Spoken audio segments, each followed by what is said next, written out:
সম্মানিত মসজিদের মুসাল্লি, 20 রাকাত তারাবি, 8 রাকাত তারাবি, 20 রাকাত তাহাজ্জুদ, 8 রাকাত তাহাজ্জুদ। তারাবি শব্দটি হাদিসে নেই, আছে কিয়ামুল লাইল, আছে তাহাজ্জুদ। ওই হুজুর প্রতারক, ধোঁকাবাজ বুজুর্গানে দিন বলছে যে 20 রাকাত হলো তারাবি আর 8 রাকাত হলো তাহাজ্জুদ। তাহলে তাহাজ্জুদ পড়ো না, এখন তারাবি পড়ো, মানে 20 রাকাত পড়ো।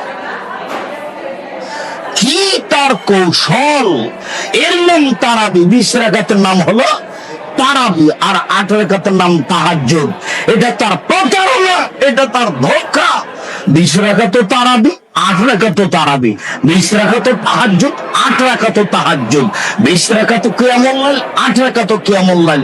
তবে 20 রাকাতের হাদিস জাল, আর 8 রাকাতের হাদিস বুখারী, মুসলিম, আবু দাউদ, নাসাই, তিরমিজি, ইবনে মাজাহ, বাইহাকি, দারমি, দালামি, দারিকুতনি, মুসলিম সাহেব, সহিহ ইবনে হিব্বান, সহিহ দাওয়ানা, মুসনাদ হাকিম, মুসনাদ বাজ্জার, মুসনাদ আহমদ, মুসনাদ আলা। পৃথিবীতে যত হাদিস গ্রন্থ আছে, সব হাদিস গ্রন্থে রয়েছে 8 রাকাত। আর 20 রাকাতের হাদিস জাল, তার প্রতারণা। তিনি বলেছেন, মান কানা লাইলাতুল কদর ঈমানান ওয়া ইহতিসাবান গুফিরা লাহু মা তাকাদ্দাম।